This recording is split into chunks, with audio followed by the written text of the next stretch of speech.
community, the priority 6, which says social cohesion, and safe communities. So we need to ensure that our communities are safe by reintegrating our parolees and probationers who are rehabilitated back to their families. So the primary objective of our programs is mainly to provide offenders with assistance and supervision that they may need to desist from crime and to successfully reintegrate into the community and to avoid a relapse into criminal behavior, especially that the reoffending, we have a challenge of reoffending, so we really need to ensure that our programs are effective, and we need to monitor and evaluate the impact of our programs. Implementation of our programs, including rehabilitation programs, will provide an opportunity for offenders to connect with their families and community and to live a productive and law-abiding life. Remember, the offenders are coming from our families, so they are part of us. So we need to ensure that we take them back to families as much as there are issues of stigmatization and other issues. But as correctional services, we need to ensure that we give them a second chance by taking them back to our communities. Corrections is a social responsibility, and it is therefore important to note that the department cannot perform its function successfully without other stakeholders. Collaborative partnerships with both internal and external stakeholders will be promoted. So what we are saying here, CDC Ramulifo just presented the proposed partnerships that we are going to be engaged in. So as community corrections, we are saying without collaborative partnerships with communities and external stakeholders, even internally, we do not regard ourselves as we do not regard ourselves at the tail end, because if we look at ourselves and we just look, we are saying we are at the end, then our programs may not be successful. So we need to collaborate with incarcerations and corrections. As soon as offenders get admitted, we need to be part, so that by the time they come to us, there are processes that we have been together collaborating internally with other stakeholders.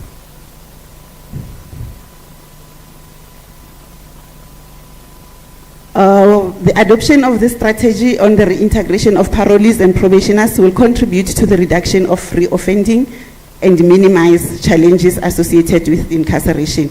So we are saying that there are programs that will be rendered within community corrections. There are programs that are currently being rendered, and we are also going to make sure that we strengthen other programs within community corrections.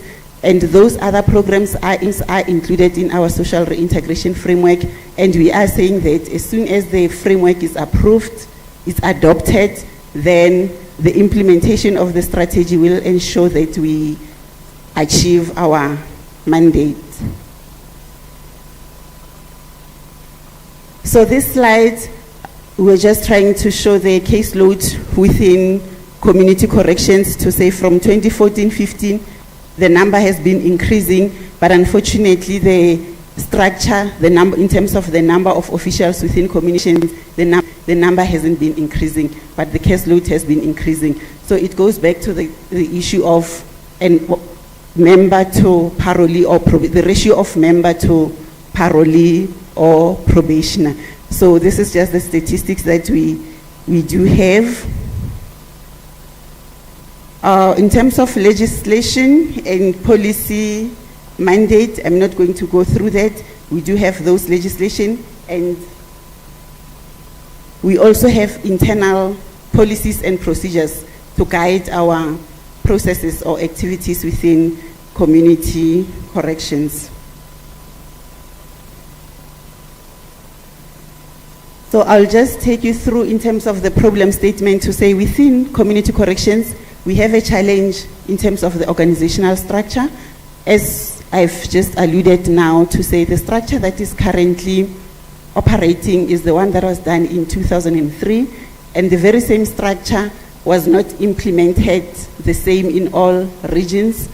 In other regions, I'll just give an example. You'll find that on the structure we had area coordinators, social reintegrations, but in other regions they did not have those positions. We also had positions of liaison officers, but those positions were not implemented in all regions. The other one was in terms of absconders. We had a tracing unit, like absconders unit, but unfortunately that was abolished, and we are now having challenges in terms of absconders. The second issue is inappropriate ratio of official to offender. I've alluded to that. Inadequate specialized training, lack of proper resources, offices, suitable vehicles for monitoring, and the challenge of ICT. Inadequate collaboration among stakeholders.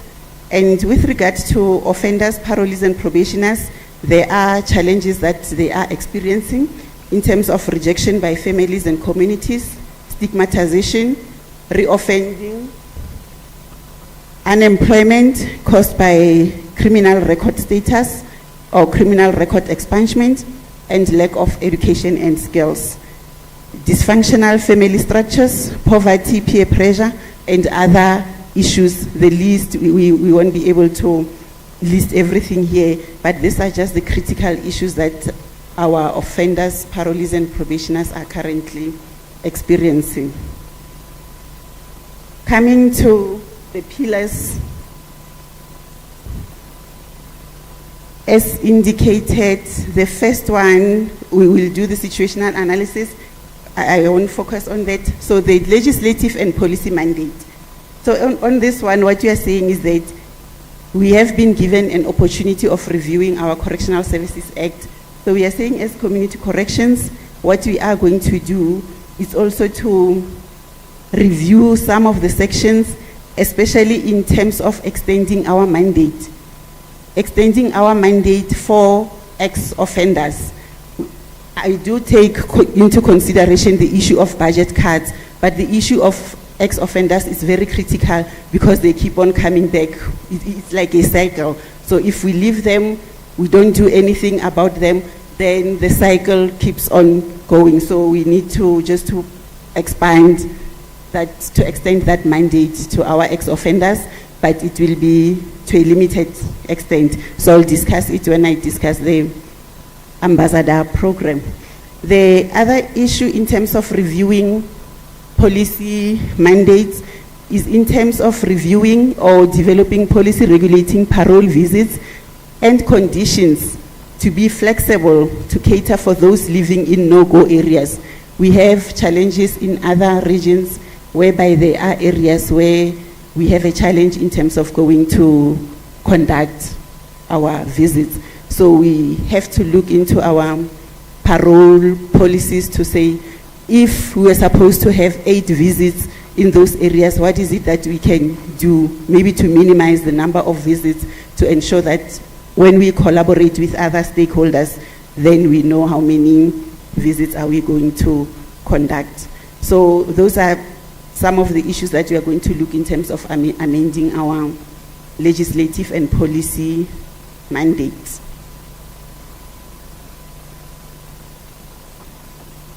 The other one, whilst we are still on reviewing policy and legislation, is in terms of involving our traditional leaders. So what we would like to introduce is that when parolees come to our community corrections, we need to ensure that within 2 weeks, parolees will be introduced to traditional leaders. So that's what we are going to include in our policies and procedures to ensure that we have collaboration with traditional leaders. And if we say 2 weeks, then we allow head of community corrections to ensure that within that 2 weeks they will liaise with our traditional leaders, introduce our parolees and probationers back to our traditional leaders so that reintegration is done by all people, not only by correctional services only. So those are some of the things that we are going to include in terms of reviewing our policies and procedures. The third one is appropriate organizational structure. I've highlighted the issue of the challenges within community corrections in terms of the structure.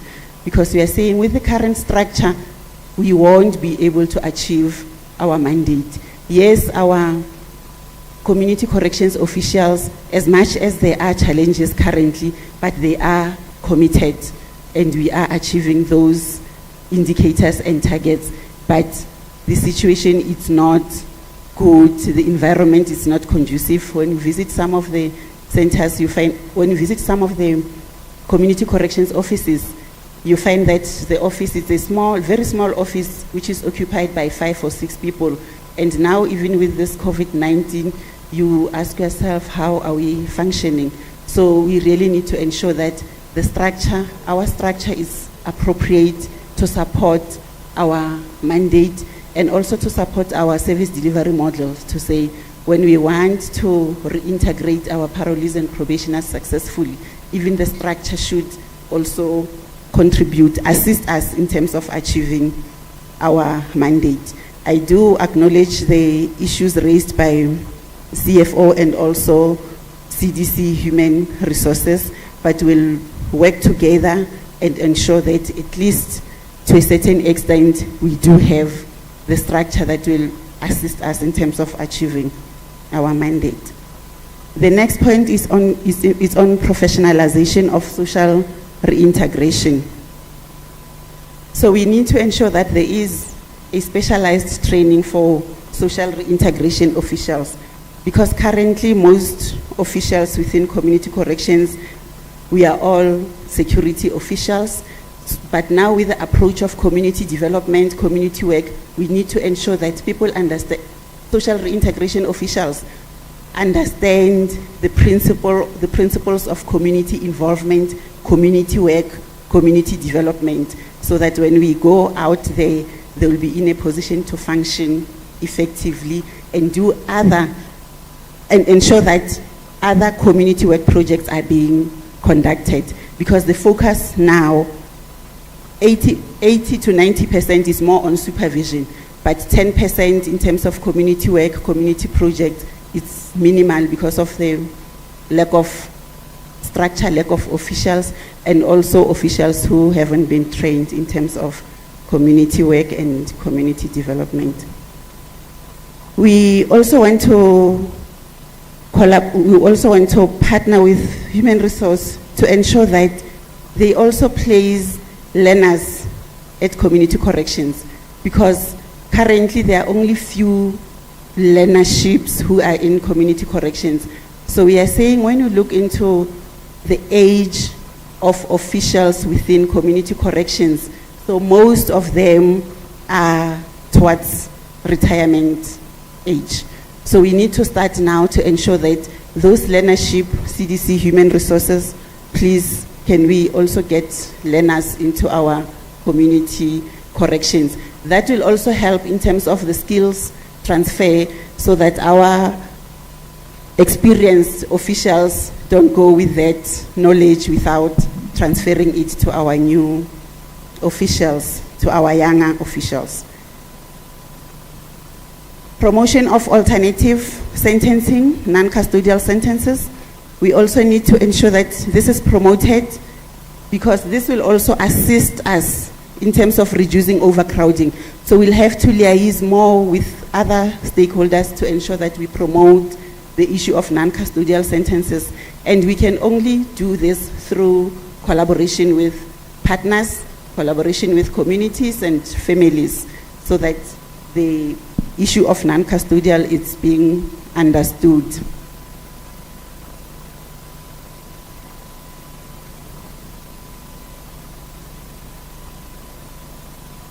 Whilst continuing on provision, the next pillar is provision of rehabilitation and reintegration services or programs to address issues which contributed to offending. So the first issue up there, we are seeing continuation of rehabilitation and needs-based correctional programs that were offered during incarceration. So what we are saying here is that programs that have been rendered whilst the offender is still in our correctional facilities should be continued. So as soon as the offender is going to be placed at community corrections, we need not start the process from afresh, because the offender was within our system. So we need to evaluate the programs that he or she has already attended, and the ones that we have realized that he has not yet completed, it must be continued whilst the offender is in community corrections, so that we don't just terminate programs and offenders are being handed over to community corrections. So the issue of correctional sentence plan, whilst it's being completed when the offender is still inside, before coming to our centers, we'll have to evaluate whether everything that was indicated there, did the offender attend those programs, and the ones that must be continued, it must be continued.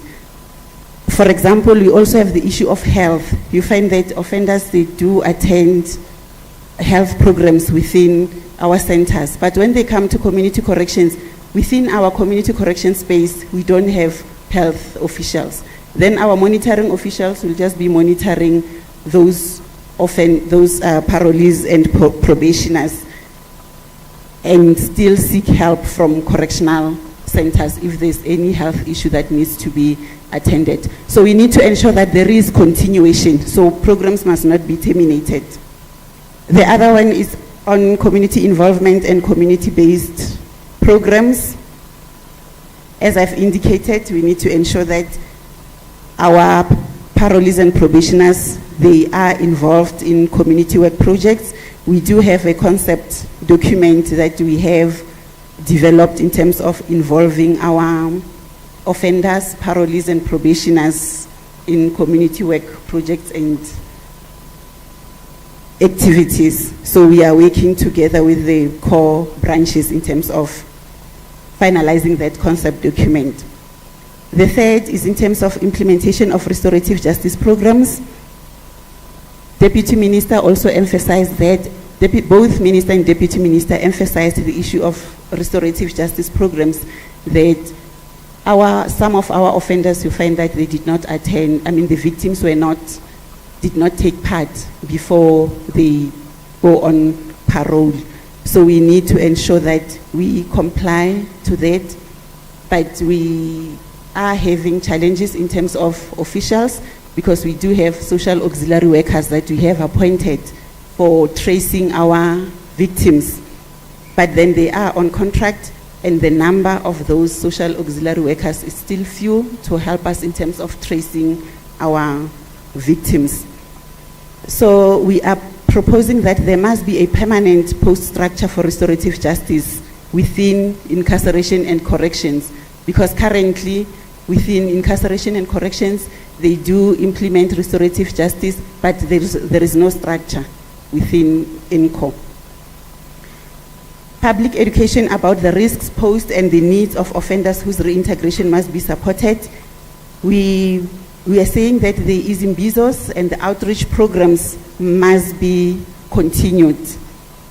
So the public education on crime prevention should be done in collaboration with other stakeholders like the SAPs and other stakeholders within our communities. Employability of offenders, parolees, probationers. We need to link with prospective employers for employability to improve the economic stimulus of the country. So this part is included in our partnership document, whereby we are going to partner with, even with recruitment agencies, with business communities, just to ensure that we facilitate those economic activities for our parolees and probationers to be employed. We also need to encourage our parolees and probationers to develop those cooperatives, because those cooperatives will also assist, because the very same parolees and probationers, after they've developed cooperatives, they would still employ other parolees in their small businesses.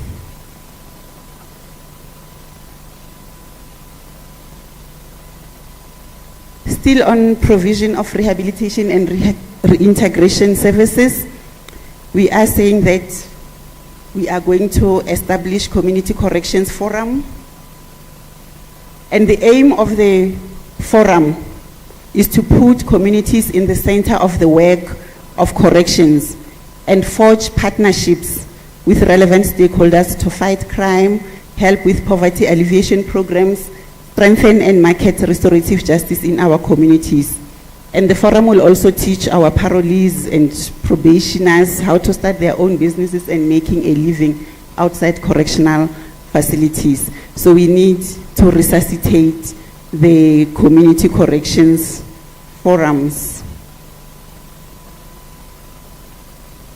Halfway houses, we currently have about 6 halfway houses, but we are saying that they are helping us in terms of those parolees and probationers without monitorable addresses, but we need now to ensure that in terms of halfway houses, we collaborate with families and communities, whereby even communities can assist in terms of running those halfway houses. Families, we also need to come up with an approach whereby families can adopt. It's like an adoption, whereby families can adopt our parolees and probationers. But that can only happen after we have marketed these programs and we have gained confidence from families and communities, because if they still don't have confidence in our system, then it would still be a challenge for them to assist us in terms of taking our parolees and probationers. We'll also partner with traditional leaders to assist in the process of halfway houses. Then the next one is the ambassador programs. We are currently implementing it, and we would like to resuscitate establishment of the ex-offender desk in all regions, and also the ex-offender conferences. This one I've indicated that in our Correctional Services Act, the mandate is just saying the National Commissioner must assist offenders in terms of getting employment. So we need to ensure that we extend that mandate to cover everyone. So I only have 1 minute left. Then in terms of service delivery mode, I think this one is also critical because it's more on supervision. That is the 90% of what we are currently doing. But we are saying that we need to modernize our supervision. We need ICT, we need mobile devices for monitoring. I think Jito is here, will assist us in terms of that. Provision of infrastructure, cabling of offices, establishment of service points, the use of mobile officers, and also use of technology, that is the electronic tagging. And in terms of safety and security of officials, we are working together even with the Chief Security Officer in terms of developing the plan, which includes social reintegration. And our EST should also be extended. They should also assist within community corrections, especially when going to those areas. So the last one, I don't have time anymore. So this one is just a 10-year plan. So in terms of the implementation of district development model, we are saying community corrections should lead in terms of this implementation of this district development model. Colleagues, that's the end. In terms of implementation, we would need resources, human resource budget, ICT requirements, and offices. I don't have time anymore, that's why I'm just rushing over this presentation. I think the stakeholders, we have discussed about partnerships, so I won't go through that again. So the 5-year plan is in terms of professionalizing community corrections, modernization of ICT system, and key to all that is our partnerships. Thank you very much.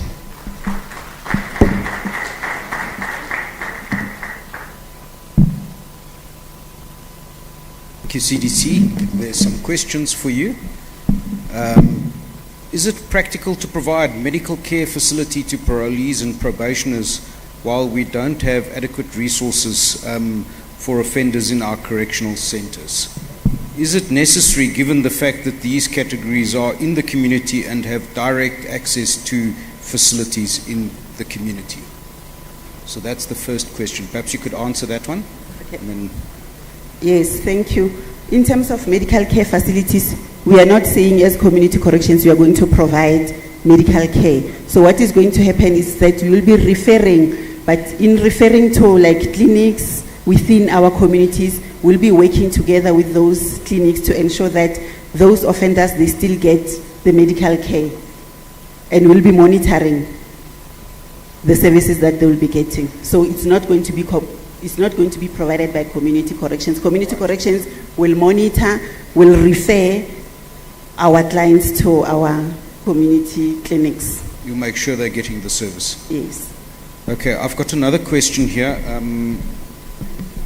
I'm not sure that I know what we should consider having reservists similar to SAPs until we can employ them permanently. The RJ processes, and I'm not sure what RJ is. Restorative Justice. Yes, I know what that is, but I wasn't familiar with the abbreviation. RJ process must be included in the suitability report for consideration of alternative sentence. Some traditional leaders request payment for services rendered. So I think these are three questions in one post, but perhaps you've understood them sufficiently that you might be able to answer. Okay, thank you. The first question, I think it talks about reservists to be employed.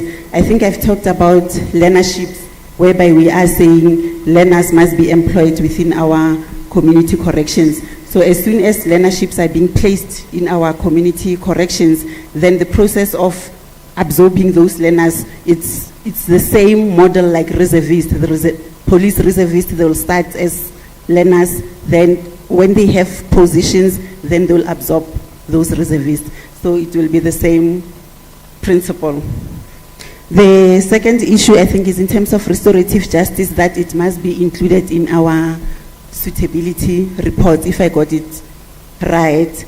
So in terms of our suitability, right, I think in terms of restorative justice, we need to review the policy and procedures of restorative justice. Like when I read most of the documents, it was indicated that we need to make restorative justice compulsory. So if we reach that stage where restorative justice is going to be compulsory, then it should form part of the suitability report to say, when we write our suitability report, the court official will have to indicate that the offender is going to attend the restorative justice. The other thing is in terms of collaboration with SAPs to promote the victim offender mediation even before they arrest, so that if it can be done even at that level, so we might minimize the issue of arrest. If it can be, the victim offender mediation can even start at SAPs when they arrest.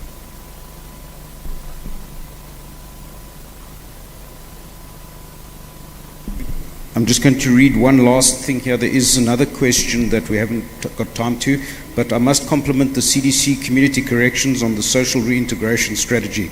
If provided the necessary resources and implement what is in the strategy, it will indeed take the department forward. Well done. Thank you. Thank you. So,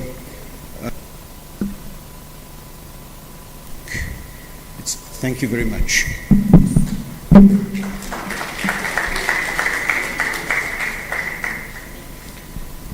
So, I could just have.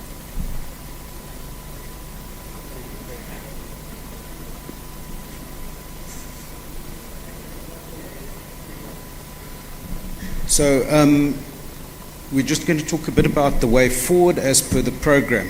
So, firstly, I would like to say that I'm very sorry that there was a little bit of confusion earlier today, and it's my fault. I take responsibility for it. I didn't adequately state how we're going to roll out this 3 days. It's not going to be in the traditional format. So today was an information sharing session where we would put the information for consideration for the next 2 days. In the next day, specifically tomorrow, we have on the program, let me just have a look here, the presentation on outcomes 1 through to 6. So in those presentations, those of you who will be presenting, you know who you are. I would request that we make that presentation 15 minutes, so half the time. So if you've got half an hour, 15-minute presentation, and then we're going to use that other 15 minutes to workshop per table the issues that either questions or potential solutions that you have. So in that table session, everybody will have a voice to raise issues or solve problems or whatever the case may be.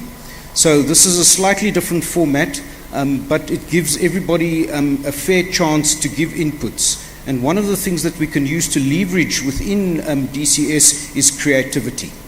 We are not really, in my view, tapping into the full creativity of all the people sitting around the table. Okay, so the process that I'm proposing that we will use tomorrow, and whether it's, it's certainly 1, 2, and whether it's 6 or 4 will depend on how many people you have at the table. But we will try and seat people so that there's an odd number per table. Okay?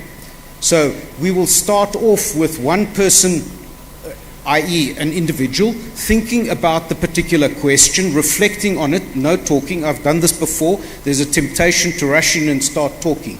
No, it's time for you to reflect, organize your thoughts, then you present it to a partner that's sitting next to you. So this is the 2. So we generate further ideas, we test the ideas in pairs, and then after 2 minutes, so this is very quick, we share and we further develop as a table. Okay, so that's where we're going. So you are not being restricted in terms of your ability to debate and engage on the issues, but we're going to do this in a structured.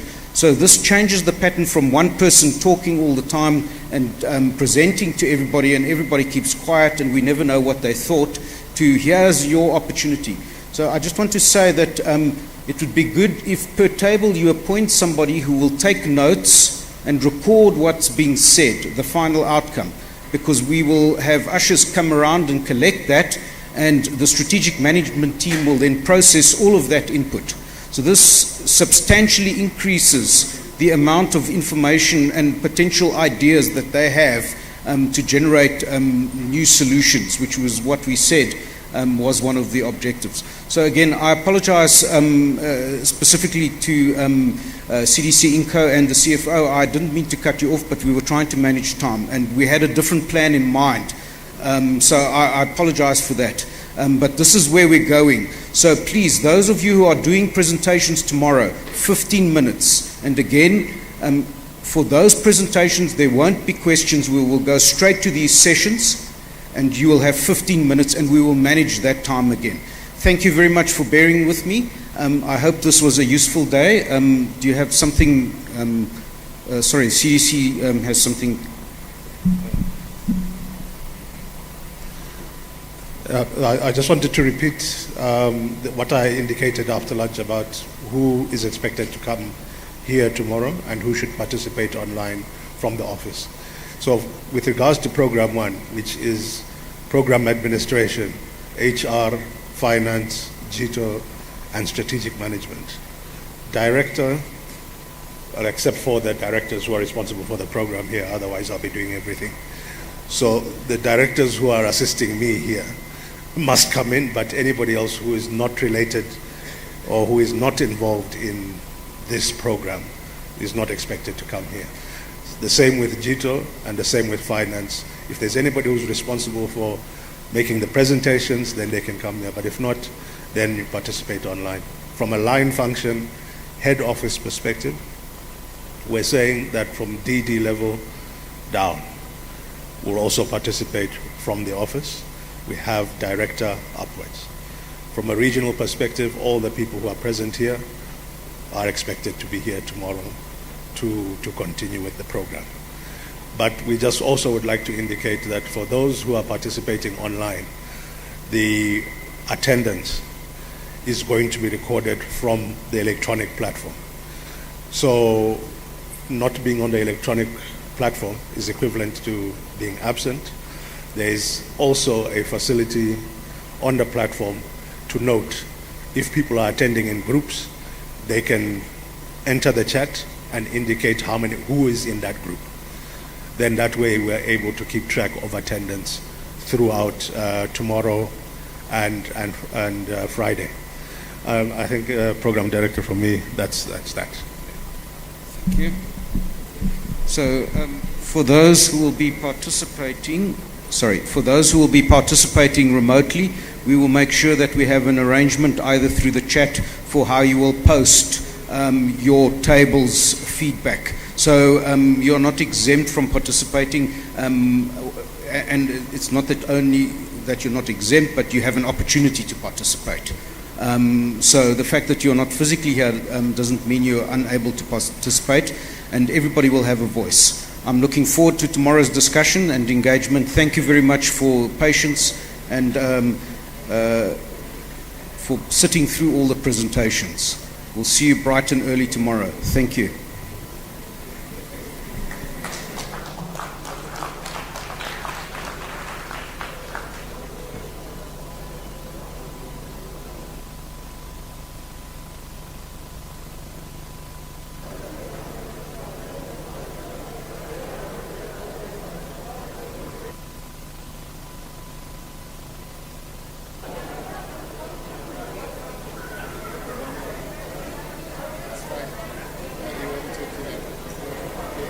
I'll be in trouble again.